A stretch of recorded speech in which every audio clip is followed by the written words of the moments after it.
Baik, selamat malam saudara-saudara yang kasih dalam Tuhan. Pada malam ini saya senang berada di tempat ini karena ini adalah nostalgia. Ya.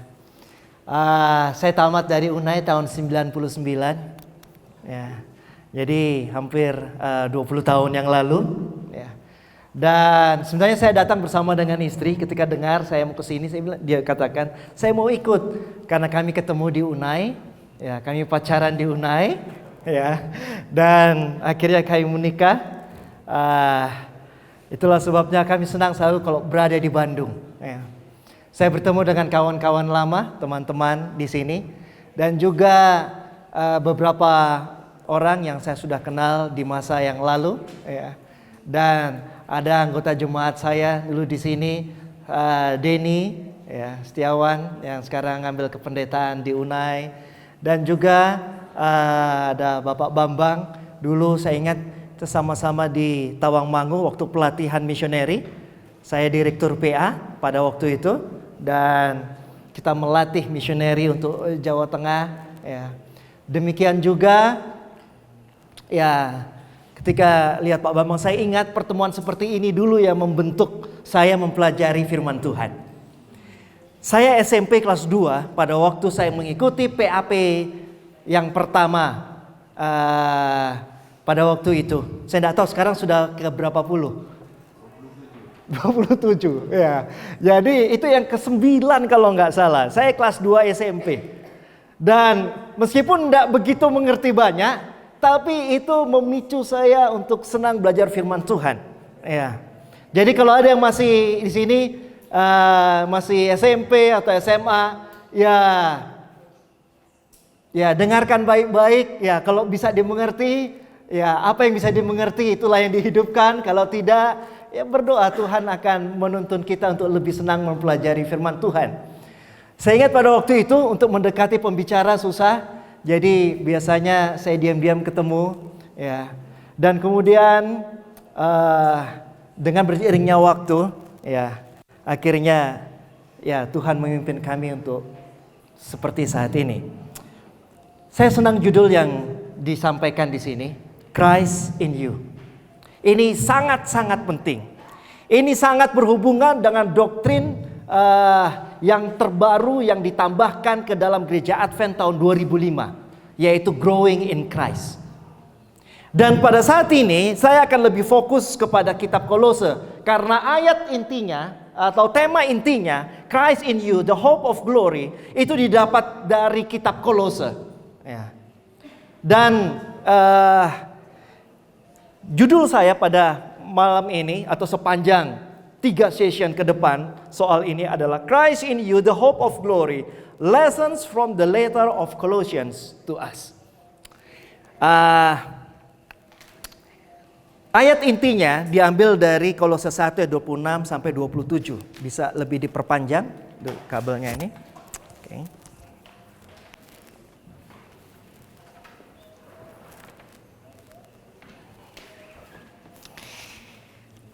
Dikatakan, yaitu rahasia yang tersembunyi dari abad ke abad dan dari turunan ke turunan, tetapi yang sekarang dinyatakan kepada orang-orang kudusnya.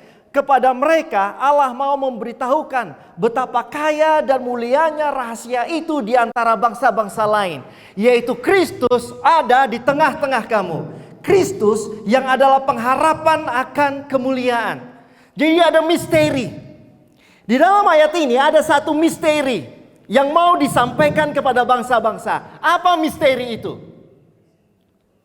That Christ in you. Bahwa Kristus ada di dalam kamu. Nah, saya coba mengambil, ya, cek di dalam bahasa aslinya, Christ in you, Christos in humin, and humin. Kata humin yang berarti you di situ itu bukan personal, tetapi dia you tapi plural. Jadi Kristus mau, ya, bahwa dia ada dalam masing-masing kita secara jemaat maupun secara pribadi. Jadi Christ in you ini bukan hanya kita secara pribadi, tetapi juga kepada jemaat. Kalau masing-masing kita memiliki Kristus di dalam hati kita, maka jemaat akan memantulkan tabiat Kristus. Siapa itu jemaat? Kita masing-masing. Jemaat itu bukan hanya pendeta. Jemaat itu bukan hanya anggota gereja, tapi semua kita adalah jemaat Tuhan. Dan kalau Kristus ada di dalam kita, inilah yang diharapkan oleh Rasul Paulus. Jadi kata humin atau you di dalam Christ in you adalah bersifat plural. Rasul Paulus mau bahwa Kristus ada, ya, bukan hanya kepada satu orang, bukan hanya kepada pendeta, bukan hanya kepada ketua jemaat, bukan hanya kepada ketua diakon dan sebagainya, tapi kepada semua orang. Jadi Christ in you adalah harapan Rasul Paulus dan juga adalah harapan Kristus di dalam kehidupan kita. Nah, ketika saya cek Christ in you, ternyata ini bukan hanya muncul dalam kitab Kolose. Kata yang sama, bahkan secara berurutan dalam bahasa Yunani, karena bahasa Perjanjian Baru adalah bahasa Yunani, itu muncul dalam tulisan Rasul Paulus yang lain. Ini Christos and Humin. Dia muncul dalam 2 Korintus 13 ayat 5. Ujilah dirimu sendiri, apakah kamu tetap tegak di dalam iman? Selidikilah dirimu, apakah kamu tidak yakin akan dirimu bahwa Kristus Yesus ada di dalam diri kamu? Kita harus yakin bahwa Kristus ada dalam diri kita. Siapa di sini yang sudah dibaptis? Sudah dibaptis? Oke. Ada beberapa yang belum? Yakinlah, ketika kita sudah dibaptis, ketika kita terima Yesus, Yesus ada di dalam kehidupan kita. Saya ingat pada waktu perjalanan tadi siang ke sini, saya tidak tahu tadi dengan saudara Vincent, ada berapa orang kita lihat orang yang kerasukan setan. Ya, orang yang kerasukan setan. Di Cihanjuang ada 2. Di depan Unai ada 2. Kemudian di sana 1, 5. Karena ada pawai, ya, pawai. Kemudian ada gambar, bukan gambar, seperti ondel-ondel, tapi bentuknya adalah setan. Wah, pertama banyak setan. Yang berikutnya itu menghibur. Ada tank di sana, ada ini enak lihatnya. Tapi pada waktu lihat pertama, loh, ini. Dan kemudian orang-orang di belakangnya ada beberapa yang kerasukan setan. Orang yang kerasukan setan aja menunjukkan bahwa memang dia dirasuk setan. Kita yang mestinya dipenuhi oleh Kristus harus menunjukkan bahwa kita ini umat Tuhan, ya, Kristus. Saya jadi teringat pengalaman saya pada tahun 2004, ya, 2004. Pada waktu itu saya gembala jemaat di Kartasura, ya, dan ada seorang anggota diakon saya katakan, pendeta, ada seorang yang mau belajar firman Tuhan, ya, dari saudara kita, ya. Terus kemudian ketika masuk belajar firman Tuhan, saya datang ke rumahnya bersama dengan anggota diakon ini. Ketika kami belajar firman Tuhan, ketika menyebut nama Yesus ini, menyebut nama Yesus, dia tidak bisa menyebutkan nama. Pertama lancar, yang kedua sudah mulai agak tersendat, yang ketiga dia mau sebut Yesus nggak bisa. Terus pada waktu itu saya tanya, apa yang terjadi? Lalu dikatakan, pendeta, saya ini selama puluhan tahun ini, saya ini orang yang kalau orang Jawa katakan adalah orang yang suka untuk menimba ilmu dalam tanda kutip. Ya, kami yang hidup di Jawa Tengah sudah tahu apa maksudnya ilmu di situ. Ya. Terus pada waktu itu, jadi apa yang terjadi? Ya, saya biasa ngelakoni kalau orang Jawa katakan, artinya melakukan suatu kegiatan, satu aktivitas untuk memiliki kekuatan yang bukan berasal dari tubuhnya. Ya. Jadi ya dia seperti semedi atau bertapa untuk mendapatkan ilmu, dan dia katakan, saya bisa terbang pendeta. Saya bisa terbang. Nah, kemudian saya bisa mengubah kertas itu menjadi apa? Uang. Jadi itu ada waktunya 10 menit. Nah, jadi dia bisa ubah itu pecahan 100.000. Nah, atau 50.000. Uang terbesar itu 50.000 atau 100.000. Cuma dia bisa ubah dalam pecahan yang terbesar. Dan kemudian dia belanjakan. Misalnya dia belanja 1.000 kan dapat kembalian 49.000. Kalau dia 50.000. Kalau 100.000 99.000. Nah, dia dapat uang asli. Sedangkan yang dia berikan uang bukan asli. Jadi begitu cara dia hidup. Nah, dan saya tahu itu tidak benar. Tapi saya punya kemampuan hanya itu. Saya ini kernet mobil, namanya Budi. Budi ada nama yang generik, nama yang umum di Jawa Tengah. Ya. Terus, cuma saya mau melepaskan ini.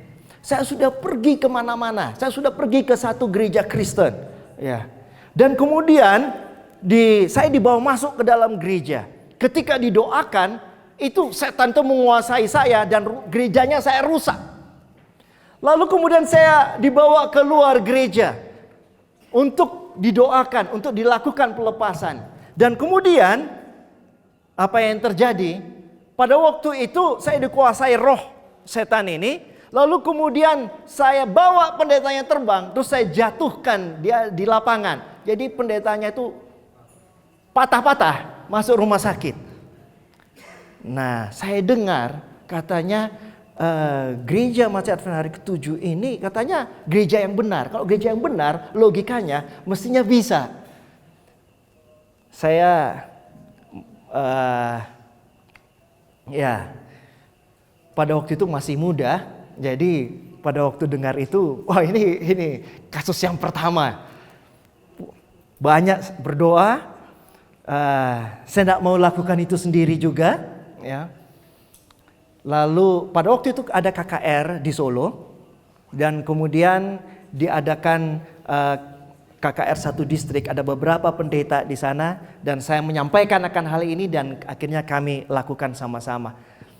Pada waktu itu terjadi, dia merasa ya, ketika berkumpul dengan orang benar, ketika menyanyi, belajar firman Tuhan, rasanya tidak nyaman, rasanya panas. Dia ingin keluar. Itulah kalau saudara baca Mazmur pasal yang pertama. Ya, ada orang benar, dan orang benar, orang fasik tidak tahan dalam perkumpulan orang benar. Ya. Orang benar tidak tahan berjalan dalam jalan orang fasik. Jadi di sini kita bisa melihat ya bagaimana seorang itu dikuasai. Dan ketika kita berdoa keluar itu ada butiran warna orange, tapi seperti kacang hijau, sama, cuma warnanya aja yang beda. Keluar dari mulutnya. Dan rupanya pengalaman ini, kalau yang ini adalah pengalaman pertama ini tahun 2000 saya pindah, ya ini tahun 2002 pengalaman pertama ini. Kemudian tahun 2004 terjadi lagi waktu saya gembala jemaat di Solo. Ya. Dan pada waktu itu yang keluar dari orang lain ini adalah pedang dari mulutnya. Pedang bentuk semar. Jadi kita bisa lihat ya, kalau orang ini yang adalah merasa jadi kuasa setan, yang keluar adalah produk setan. Kalau kita mengatakan bahwa kita Christ in you, Christ in me, Kristus ada di dalam kita, mestinya yang keluar itu adalah produk Kristus. Ketika kita bicara soal kebenaran. Ketika kita bicara menguatkan orang lain. Ketika kita bicara, kita membawa orang lain ke dalam kebenaran, bukan untuk melemahkan mereka. Jadi Christ in you akan nampak dalam apa yang kita katakan, apa yang kita lakukan dan apa yang kita perbuat. Dan kita harus yakin bahwa sejak kita menerima Kristus, Kristus ada di dalam diri kita. Ini yang Rasul Paulus katakan di surat yang lain. Kemudian yang berikutnya, dalam kitab Roma, dia juga katakan Christos and humin. Tetapi jika Kristus ada di dalam kamu, maka tubuh memang mati karena dosa, tapi roh adalah kehidupan oleh karena kebenaran. Ada kehidupan di dalam diri kita karena Kristus ada di dalam diri kita. Kata-kata kita akan memancarkan kata-kata kehidupan. Kata-kata kita akan membuat orang lain yang mati rohani jadi hidup, bukan sebaliknya. Orang yang rindu belajar jadi apa? Jadi mati rohaninya karena kata-kata kita. Karena tindakan kita. Dan kemudian Christos and humin keluar lagi dari surat yang lain di kitab Galatia, dikatakan, hai anak-anakku, karena aku menderita sakit bersalin lagi sampai rupa Kristus menjadi nyata di dalam kamu. Inilah kerinduan Rasul Paulus bahwa Kristus itu ada di dalam diri kita. Jadi rupanya Kristus ada dalam diri umatnya adalah kerinduan Paulus yang tersurat, tidak hanya tersirat, di surat-surat ke Korintus, ke Roma, ke Galatia, dan juga ke Kolose. Namun pada saat ini kita akan fokus pelajaran kita, Christ in you, dalam kitab Kolose. Latar belakang kitab Kolose. Sebelum kita masuk ke ayatnya, ingat latar belakang kitab Kolose. Paulus menuliskan surat kepada Kolose pada saat dia dipenjara di Roma, sekitar tahun 62 sebelum Masehi. Kolose sekitar tahun ini, mungkin sesudah surat itu ditulis, itu dia diguncang gempa bumi yang dahsyat. Sehingga Kolose itu di sini letaknya. Ini Kolose yang sekarang, ya, zaman modern. Sedangkan ini adalah, ini lihat, kita bisa lihat letaknya di mana? Di antara perbukitan, ya. Jadi ketika gempa bumi, apa yang terjadi? Ya, hancur. Jadi, berbeda dengan Laodikia. Letak Laodikia, ini Laodikia, ini ada tulisan Laodikia, dan ini Hierapolis, dan ini adalah Kolose. Ini Kolose. Hanya berdekatan mereka. Efesus di sini. Kota pelabuhan yang terdekat mereka di Efesus. Dan di sini Antioquia. Kenapa Antioquia terkenal? Karena disitulah nama Kristen pertama disebut. Di sini Antioquia. Dan sampai pada abad ketiga, Antioquia adalah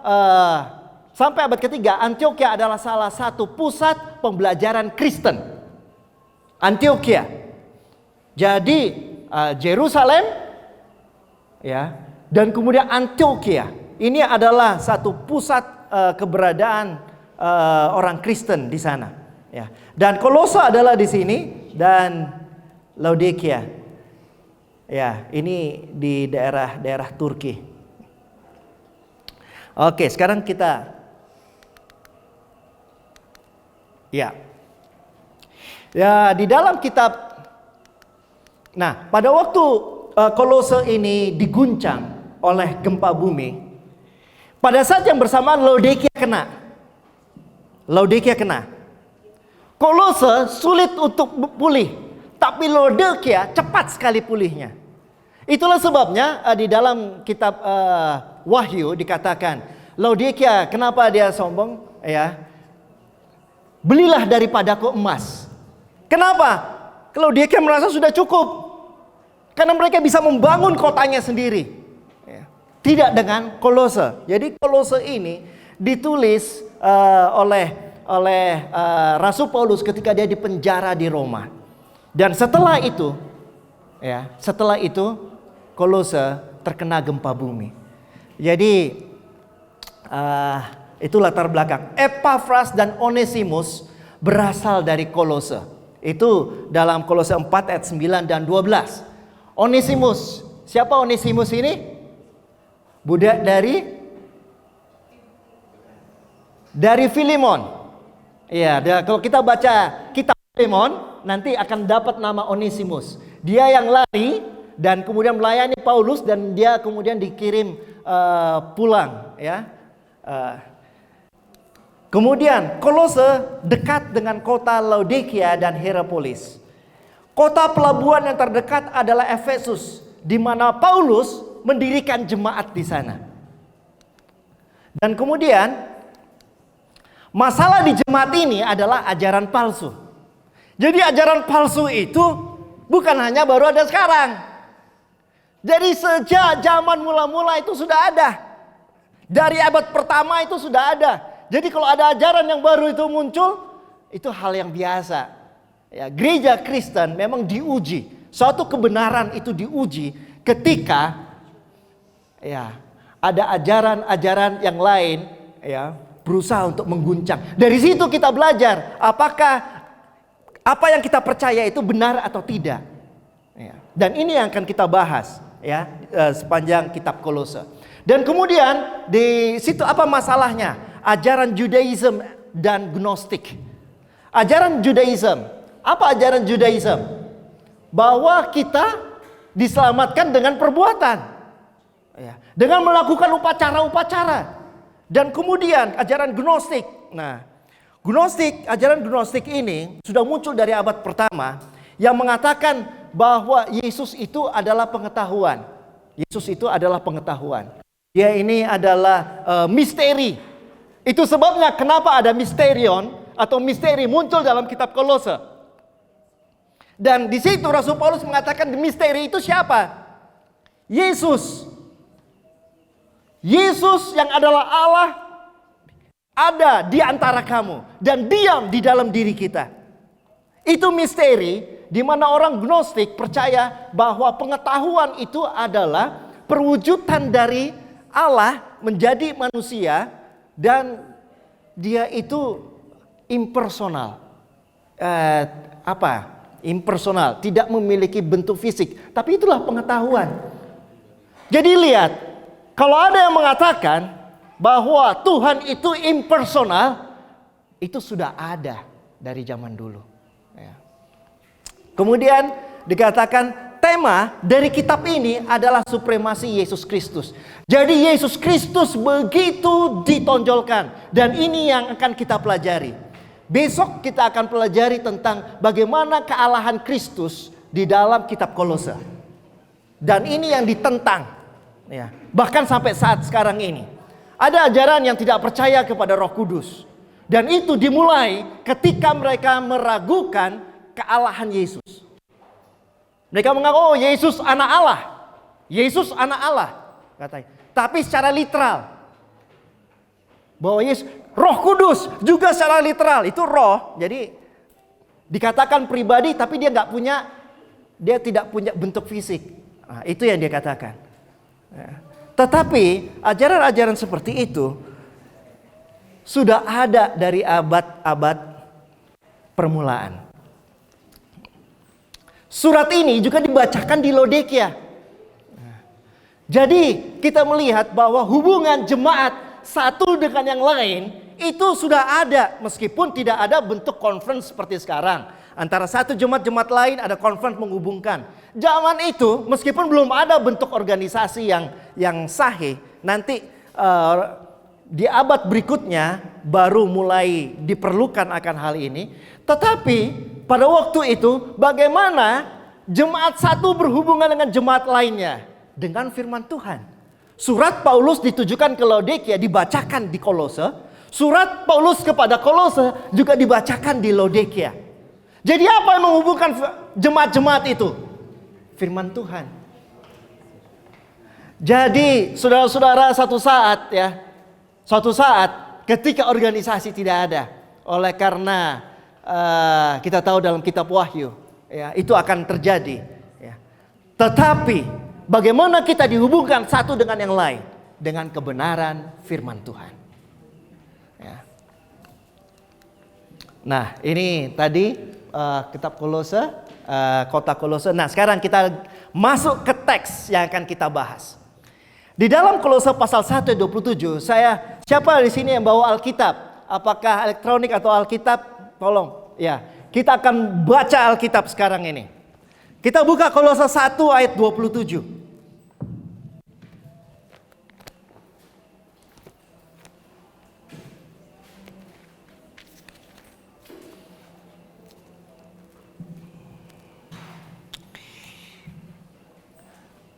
Kepada mereka, Allah mau memberitahukan betapa kaya dan mulianya rahasia itu di antara bangsa-bangsa lain, yaitu Kristus ada di tengah-tengah kamu. Dalam terjemahan bahasa Indonesia, Kristus di dalam kamu, di tengah-tengah kamu. Kalau kita lihat judulnya, Christ in you. Apa? Kalau dalam diterjemahkan bahasa Indonesia, apa? Di dalam. Apa yang benar dari terjemahannya? Kalau di dalam bahasa Yunani, Christos en humin. Ya. Kata en dalam bahasa Greka, dalam bahasa Yunani, itu lebih banyak diterjemahkan di dalam kitab Kolose dan dalam tulisan Rasul Paulus dengan dalam. Ya, dalam. Ya. Kenapa ini penting? Kristus di dalam kamu dan Kristus di tengah-tengah kamu memiliki pengertian teologi yang berbeda. Apa bedanya?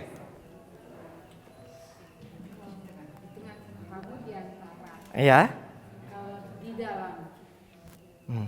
Sekarang kalau aplikasinya bagaimana?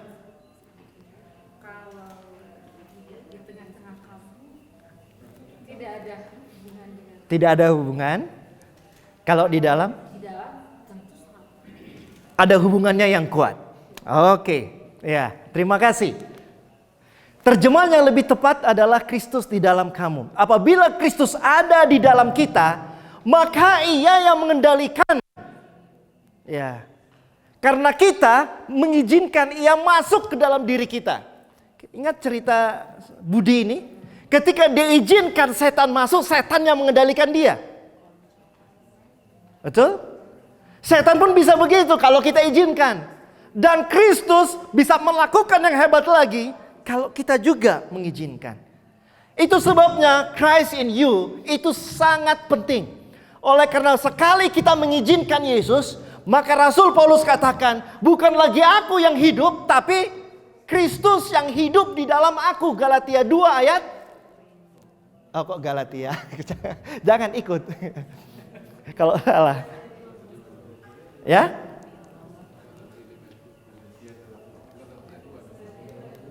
Ya. Tetapi kalau Yesus di tengah kita, belum tentu kita mengizinkan Yesus itu apa? Masuk. Contoh, Yudas. Yesus ada di tengah-tengah murid-murid. Tapi belum tentu itu mengubah. Iya kan? Yesus ada di tengah-tengah murid ketika dia baru bangkit. Thomas melihat Yesus. Yesus ada di tengah-tengah. Tapi dia tetap ragu. Ya. Jadi itu sebabnya Christ in you menjadi titik tolak penting teologi Paulus. Karena itu ada di surat apa saja tadi? Ada di mana saja? Bukan hanya di Kolose. Ada 3 surat lain. Korintus, Roma, dan Galatia. Ya, jadi kita lihat ini adalah surat-surat yang penting. Roma dan Korintus adalah 2 surat Paulus yang cukup panjang. Ya. Dan Galatia adalah salah satu surat yang paling penting karena dengan surat ini Martin Luther itu belajar tentang justification by faith, pembenaran oleh iman. Ya. Dan kitab Roma adalah kitab yang dia kutip, yang dia ingat ketika dia sedang menaiki tangga Pilatus. Dia mendapat dorongan Roh Kudus, dia mendengar suara bahwa orang benar hidup oleh iman. Jadi ini kitab-kitab yang sangat penting. Dan di sini Paulus menunjukkan bahwa Kristus itu harus hidup di dalam kehidupan kita. Nah, sekarang saya menginjak kepada lebih detail lagi. Di dalam Alkitab, biasanya, terutama di dalam perjanjian lama, makanya saya perlu papan tulis. Apa ada papan tulis? Sudah ada? Belum? Besok? Oke, besok. Ada tiga bentuk yang umum dipakai oleh orang Ibrani ketika menuliskan Alkitab. Pertama adalah bentuk linear. Yang kedua adalah bentuk paralel. Nanti saya akan tunjukkan bentuk paralel termasuk di dalam surat 1 Kolose 1 ayat 27 ini. Dan yang ketiga adalah bentuk simetris. Ya. Tapi yang saya mau tunjukkan adalah bagaimana konteks di dalam Christ in you ini itu dalam bentuk dituliskan oleh Paulus dalam bentuk paralel. Sebenarnya bentuk ini lebih banyak ada di perjanjian lama. Bahasa Greka sebenarnya tidak begitu mengenal bentuk ini. Namun oleh karena penulisnya adalah orang Yahudi, orang Ibrani, jadi bentuk penulisan kitab perjanjian baru kadang-kadang juga ada bentuk linguistik dari perjanjian lama. Jadi ada bentuk chiastic structure atau symmetric structure, ada bentuk paralelnya dan ada bentuk ini.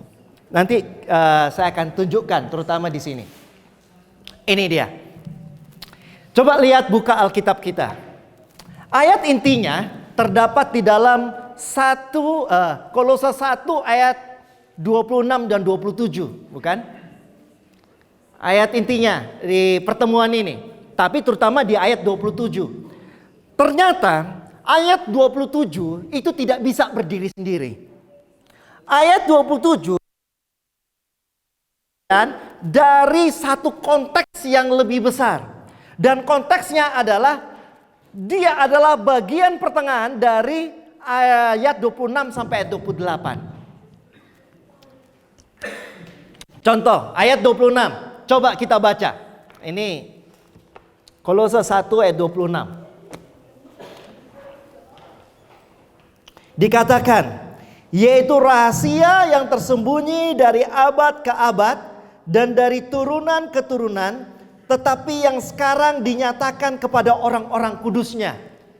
Jadi misteri itu dinyatakan di ayat 26. Misteri itu dinyatakan kepada orang-orang kudusnya. Ayat 26.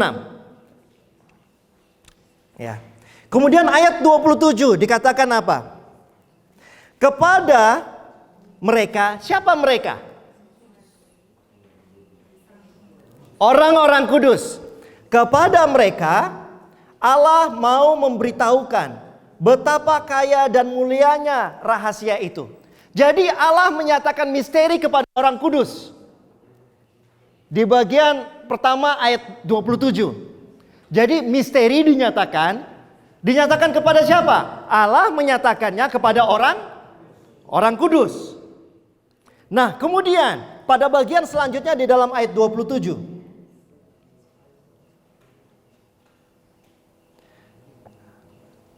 Betapa kaya dan mulianya rahasia itu di antara bangsa-bangsa lain, yaitu Kristus ada di tengah kamu. Jadi apa pekabarannya? Kristus ada di dalam kamu, pengharapan akan kemuliaan. Jadi misteri itu dinyatakan, Allah menyatakan misteri itu kepada orang kudus. Dan misteri itu apa? Suatu pekabaran bahwa Kristus ada di dalam siapa? Di dalam kamu. Nah, sekarang kita lihat ayat 28. Di dalam ayat 28 dikatakan, dialah yang kami beritakan. Misteri itu, yaitu Yesus, kan misteri itu adalah Yesus. Yang ada di dalam diri kita, itu adalah misteri. Misteri itu diberitakan. Jadi lihat, ini ada paralelnya. Bagian pertama, bagian kedua, bagian ketiga, terus dia kembali ke bagian pertama. Ini namanya paralel. ini sama dengan ini. Kemudian yang ini sama dengan ini. Di bagian ayat selanjutnya, ayat 28 dikatakan, ayat 28, dialah yang kami beritakan, apabila tiap-tiap orang kami nasihati, dan tiap-tiap orang kami ajari dalam segala hikmat. Ya. Kami memberitakan kepada semua orang. Jadi lihat, di sini Allah misteri itu dinyatakan. Di sini misteri diberitakan. Jadi misteri itu saudara, Yesus itu, Kristus ada di dalam kita, itu bukan hanya untuk dipelajari, bukan hanya untuk kita tahu, tapi untuk diberitakan. Bahwa Kristus ada dalam diri kita dan juga bisa di dalam diri setiap orang kalau kita terima siapa? Yesus. Itu bagian yang pertama. Bagian yang kedua, dari mana kita tahu Yesus? Karena Yesus itu dinyatakan oleh Allah kepada orang kudusnya. Dan kami orang kudus itu. Jadi Kristus menyatakan, Allah melalui Kristus menyatakan kepada orang kudusnya, murid-muridnya, dan juga sekarang kalau adalah kita. Nah, apa tugas kita? Di ayat 28, kami, Rasul Paulus katakan, memberitakannya kepada semua orang. Jadi itu harus disampaikan. Kemudian bagian yang terakhir dari ayat 28. Dia untuk memimpin tiap-tiap orang kepada kesempurnaan dalam Kristus. Jadi tujuan daripada pekabaran itu adalah kesempurnaan dalam siapa? Kristus. Jadi ini dikabarkan, terus kemudian ini tujuan dari pekabaran. Jadi bukan hanya Kristus ada di dalam diri kita, tetapi Kristus itu sempurna di dalam diri kita. Tidak cukup Kristus dalam diri. Dari mana kita tahu Kristus? Apabila kita menghidupkan tabiat Kristus, Kristus itu sempurna di dalam diri kita. Dan ini adalah pekabaran yang Rasul Paulus sampaikan dalam surat-suratnya. Baik ke Roma, baik ke Korintus, baik ke Galatia, dan juga ke dalam kitab Kolose. Jadi tidak cukup hanya diberitakan, tetapi juga adalah dihidupkan di dalam diri kita. Dan pemberitaan tidak akan efektif kalau Kristus tidak ada di dalam diri kita. Jadi ini sangat berkaitan. Jadi kita lihat, inilah yang di dalam struktur linguistik itu disebut paralelism. Pertama, misteri dinyatakan, di sini misteri diberitakan. Kemudian di sini Allah menyatakan misteri kepada orang kudus sudah terima, jadi orang kudus harus beritakan. Nah, apa yang diberitakan? Pekabarannya adalah Kristus di dalam kamu. Di sini tujuan pekabaran itu adalah bahwa kesempurnaan dalam apa? Kristus. Jadi lihat, ini semua ada strukturnya. Dan Rasul Paulus menuliskan di bagian akhir dari masing-masing paralelism itu adalah intinya Kristus. Setelah ini kita akan pelajari siapa itu Kristus dalam kitab Kolose. Kenapa Kristus itu penting bagi orang Kolose. Dan kenapa Kristus itu penting bagi kita. Nah, ternyata struktur pekabaran Paulus maksud saya, tidak berhenti di antara ayat 26 sampai ayat 28. Ternyata yang lebih luas adalah dari ayat 25 sampai ayat 29. Tadi kita sudah lihat dari sini, ini sama dengan yang tadi. BCD, di sini BCD. Ya. ABC, BCD sama dengan ABC. Tetapi ternyata ayat 25 itu adalah pendahuluannya dari ayat 26. Karena di situ Paulus dipanggil. Coba lihat ayat 25. Apa ayat 25? Aku telah menjadi pelayan jemaat itu sesuai dengan tugas yang dipercayakan Allah kepadaku untuk meneruskan firman-Nya. Jadi ini adalah panggilan siapa? Paulus. Nah, di ayat 29, coba ayat 29. Itulah yang kuusahakan dan kupergumulkan dengan segala tenaga sesuai dengan kuasanya yang bekerja dengan kuat di dalam aku. Nah, jadi di sini panggilan di bagian ayat 29, penutupan dari perikop itu adalah Paulus memenuhi atau menggenapi akan panggilan. Di ayat 25 panggilannya, di bagian ayat 29 adalah penggenapan dari panggilan itu.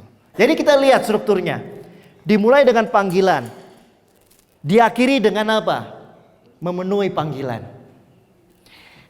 Diikuti dengan misteri, dinyatakan. Ya, misteri itu dinyatakan. Allah menyatakan misteri kepada orang kudus. Bagian C. Ya, di sini kami memberitakan kepada semua orang. Orang kudus memberitakan kepada semua orang. Pekabarannya Kristus di dalam kamu, pengharapan akan kemuliaan.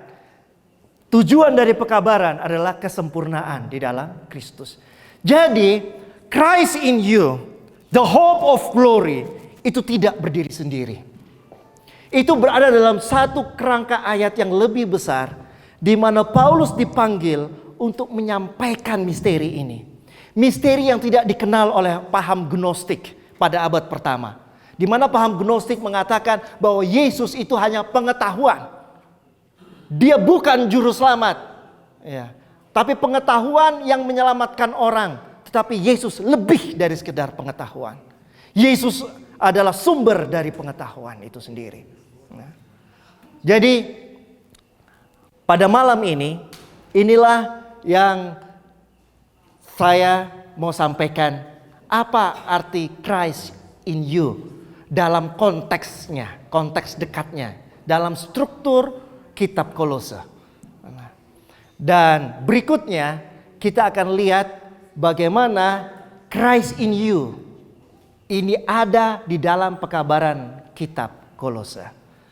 Ya, mungkin pada bagian yang pertama ini saya tidak mau terlalu panjang karena sebagian capek, ada yang baru datang. Tetapi yang saya mau sampaikan bahwa pekabaran Kristus di dalam diri kita adalah sangat ditekankan oleh Rasul Paulus. Itu bukan hanya untuk dinyatakan supaya kita tahu, tidak. Itu juga bukan hanya untuk diberitakan, tidak. Karena di situ ya dinyatakan, kemudian diberitakan, tetapi lebih dari itu.